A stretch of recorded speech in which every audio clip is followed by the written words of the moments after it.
Check this out. Finally, Stream radio has come back.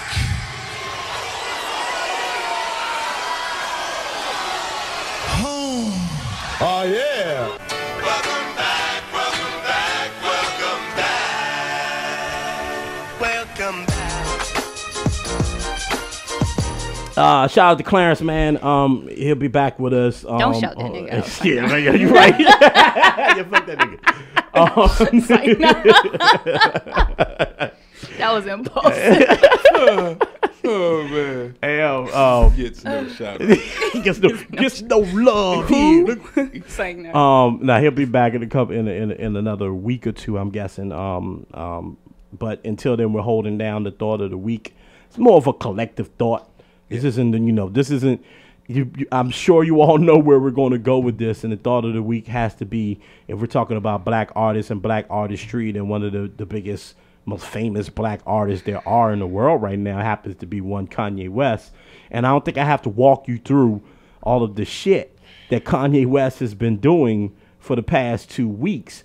It's even so, and it's happening so much in real time that we had a whole segment on this show 2 weeks ago when we recorded our last podcast where we were talking about the Kanye West, the prospect of Kanye West's new album, and the things that we were saying on that show immediately became irrelevant.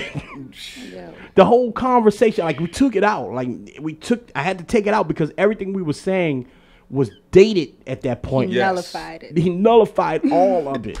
All of it. I was on here bragging about, I think he looks happy, and he was coming up. Toss that out the window. That shit out the window. Think we might give him an opportunity? Well, whether you give him an opportunity or not. And so, this forewarning, and of course, we're all going to jump into it. I'm not even going to go through a whole laying out the thought. Kanye West did what he did this week, right?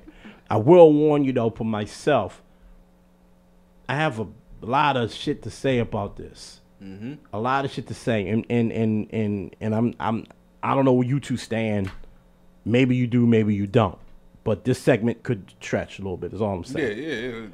Yeah. And the main thing, when it first popped, and earlier in the week, I talked to Paul, and Paul was calling me, and he was like, "Yo, I just want to talk about. Did you hear that song with T.I.?" And remember how I was that day? I was like, "Man, we need to stop paying this nigga attention, man. At the end of the day, man, you just do it." I don't even feel like that anymore. That's how quickly this thing changed, because I think for me, I was trying to get my mind wrapped around not what he was saying, but the reaction around How about that? what he was saying and why the reaction was so visceral and split and all of that. And I was, and it's just bear with me, bro. I realized that Kanye West, or maybe I realized this a long time ago, but I think the world is starting to realize that Kanye West ain't as deep as we all thought he was. And I think the reaction that people are giving is one or two reactions.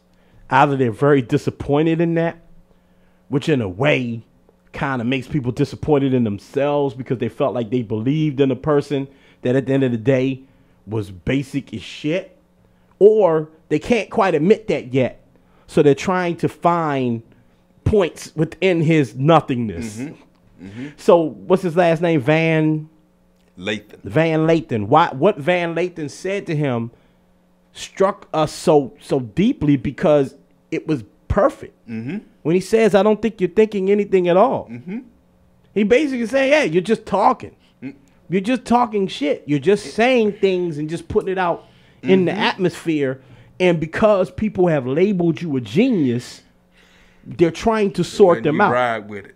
They're trying to sort them out. So what you're doing is you're placing all these like almost red herrings into the conversation and causing us to have all these these micro conversations that mean nothing. So you say words like free, I'm thinking freely. So now we're having a debate on whether you should be able to think freely when we don't have to have that debate. It doesn't even make sense. It doesn't even make sense. It doesn't even make sense, dog. You don't have to. Of course you think freely. Okay? But then he says this, right? And because certain people want him to be a thing that he isn't, right? And that means MAGA supporters, Make America Great Again supporters, Trump supporters. That means Hoteps, right? That means Kanye stans want it to mean something that it doesn't mean. And I'll give you a perfect example of the type of person, and then I'll shut up. But I'll give you the perfect example of the type of person Kanye is just in a moment. But because they want these things to mean what they mean, they take bits and pieces of what he's saying and turn it into the entire thing. So now wearing a Make America Great Again hat means that black people can support Republicans. That's not what Kanye West was saying. That's not. Thinking freely means not being a nigga and not being a part of the norm. Maybe that's what he thinks he's saying, but really he's not really saying anything. So you have these people with agendas that are pieces of the nothing this nigga is saying and trying to turn it into a deeper point. So who is Kanye West? Kanye West is your cousin or the nigga at the barbershop or the girl at the beauty salon or the dude that's on the train that just be talking shit. And he sounds like he's making sense sometimes. Really he isn't. He's just loud. And he's always been this way. It doesn't mean his music sucks. It doesn't mean anything about enjoying his music or rocking Yeezys or anything like that. It doesn't mean any of that. It doesn't mean you have to stop. It doesn't mean that even Kanye had made a song for you that meant something. It just means that whenever Kanye gets loud, if you look at it traditionally, historically, he's usually not saying shit. And his worldview is based on things that are very, very basic. So when he's yelling that sway on this radio show, it's about fashion and the fact that he couldn't get into the fashion world, but he turns it into a thing about race in America and how America works. And really it's just about the fact that Virgil made it and he didn't. He says that in the Charlemagne interview. He literally says that. He's mad that Virgil. When he talks about Obama, it's really not about Obama's policies or what Obama did. It's about the fact that Obama called him a jackass. Didn't apologize to him. It's about the fact that Obama called him a jackass and then he said this in the Charlemagne interview. When he talks about Trump, it's not about Trump's policies or whether or not Trump is really. It's the fact that he thinks Trump has swag. And he sees a little bit of him in Trump. His worldview has everything to do with his personal thoughts. Now, that's not, most people are like that. But what some people try to do when they speak loudly and have a platform is say, okay, here's my worldview that's based on my personal thoughts. But let me research some other things. Let me read some things. Again, this guy says he doesn't read. We got a woman here that does this whole segment on reading. We clown Chris when he was reading on the show. He was reading. Okay. His worldview is all based on the small things that are important to him. But the problem is it stops there. It stops there. Last thing I'll say is when T.I. was on Breakfast Club, and he was talking about the conversation he had with Kanye, and Kanye was talking about free thinking, he kept basing it on the fact that he wore a Rockefeller chain back in 2003 when his audience was backpackers, and how backpackers weren't down with that at the time. So he thinks wearing a Make America Great Again hat, and I ain't even mentioned the slavery thing. He thinks supporting Trump and that shit that comes along with Trump is the same as him wearing a Rockefeller train at a Mos Def concert. That's his worldview. Because Kweli bought him out. Yeah, that's his worldview. That's the person that we're putting so much stock in. He's the Bama at the barbershop that sell oils, that talk shit, and most people just sit quiet when he talk because the nigga's just talking and don't nobody feel like engaging him. And then the one other person that thinks like him engages him, and now they sound like they have an intellectual debate when really they just talking about bullshit. That literally happened to me in the barbershop. But I'd coin it it's brilliant idiocy. You know what I'm saying? It's like listening. I watch like people. You know what I'm saying? And I try to stay away from social media sometimes, especially with certain conversations, because you just get exhaustive in watching people that you would think are smart people. But it's not. I don't know if it's directly their fault, but it's like loud and wrong. You know what I'm saying? Like sometimes to compensate for being wrong or even being misinformed, you just like shout. And sometimes the shouting like buffs or like bull scares people into thinking that what you're talking about really has merit, when in fact it doesn't. Like when I listened to I watched the Charlemagne interview, it let me know that, like what Adam was saying, like a lot of these ideals are just like basic ideas that don't have a lot of merit to, even with the in my opinion, the poor job that Charlemagne did interviewing them, because it wasn't too many times where he was like challenging. It was just like he was just sitting there to be like his homie and go, yeah, you should do this, you should do that. But on the times when he was challenged on a viewpoint where he could say something of substance, he never had anything substantial to say. You know what I'm saying? Or it would be like I mean, that's something I can't speak on. Like even the start of free thought, it's bullshit. Like everyone is a free thinker. You free think every day when you wake up and make choices and decisions for yourself. Like just like if just having the ability to go around and recklessly just say anything that you want, anyone can do that. We can all do that.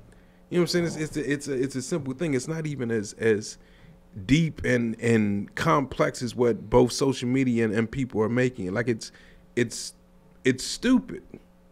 But given a large amount of credit, I guess, due to, I won't take anything away from a person being able to accomplish things in their life they set out to do and forge a life and forge a way for themselves. But that doesn't make them any form of brilliant person. I've listened to people have conversations, and this is literally in the barbershop the other day, comparing these things to certain elements of civil rights. I heard a young man, he's not the smartest guy, but compare Kanye West to Marcus Garvey. Like, and I was, listening to him. You know what I'm saying? And purposefully not engaging in the conversation because I knew it was stupid. You know what I'm saying? So it's like it's something to kind of marvel at, but like the mob is very interesting. Nargis? Like, I know y'all didn't watch America's Top Model, but it was like a few seasons ago, and it's like this meme of Tyra where she's like, she was eliminating this girl because she gave up on herself, and Tyra goes off. Because the girl act like, she's like, we was rooting for you. Yeah. We were I know exactly what you're talking about. we were all rooting for you. Yeah. And like, that's my fandom of Kanye. You know what I mean? Like, I was an advocate. Like, I love Kanye West. Like I love Kanye West, Sean. And just to see his downward spiral, even though it's like his rise in like one capacity, because it's like, okay, you're doing this fashion, you're married, you have kids or whatever, but really you're falling, bruh. Like you're spiraling, like you're detaching from yourself. And a lot of things. The scary thing about it is that he doesn't realize it. Like that's the frightening thing. Is like he's drunk his own Kool-Aid to where like that shit is almost infused in him, because he surrounded himself with people like Kardashians and the like who feed into that because they're self-involved. So he already had this inflated sense of, this inflated self-entitled sense of being, but it was still rooted in, I'm a black man in America. And that's how his music was communicated. Now he's just like this Carlton stand-in, like O.J. Simpson, Beverly Hills DMX sob story, huh? Like it's sad. Like it's really sad. Don't laugh at me, Adam. That shit was that was incredible what you did. Go on, do yourself. Like it's just really sad, and it's disappointing, and the only lesson that I can take from him, I'm still gonna appreciate his music and everything like that, but I just feel like he's really that example of like how fame can just really fuck you up and just really take your soul, because it's like the fact that Kanye West's name is even on CNN being mentioned by the fucking president just tells us where we are like as a society, like the fact that this nigga's name is even being discussed in a space where like Congress and policies and everything else that like has to do with how our life functions. Like his name is now being folded into that. Yeah. That shit is ridiculous. That shit is ridiculous. And the fact that he's even okay with his name being associated with that to like the demise of America while you're trying to make it great again. Like, no, bruh, like you wearing that hat is not the same as Andre wearing the Confederate flag. It's not the same. It's not the same. And something that you said and something that Adam said, even when we think about a portion of that about that rant that the guy from TMZ had said when Kanye West started walking over to him, he said, "Be responsible." Like he said that like 3 times. He's like, "Nah, man, be responsible," because something like what you were saying is just like you can become steadily detached, but then you have people that are listening to you, and I'm being 100% serious. Like I listen to 3 people yell like 2 feet away from me, yelling about Kanye West, and I mean 2, 3 like yelling like, nah, because it's this and slavery was a choice and it's a decision, and I listen to people say that. You have to grown people like around my same age, like I listen to them say that. So like it's unfortunate that the magnitude of his words would carry this much weight to where where people would even be able to be swayed by what I consider to be something like it's stupid.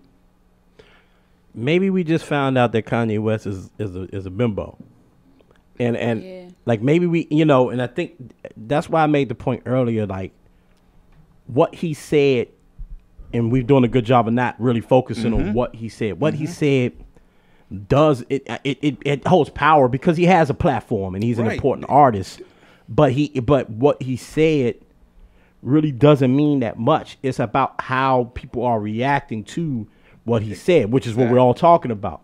And I think why we're reacting that way is, I'm gonna use Ray Lewis as an example.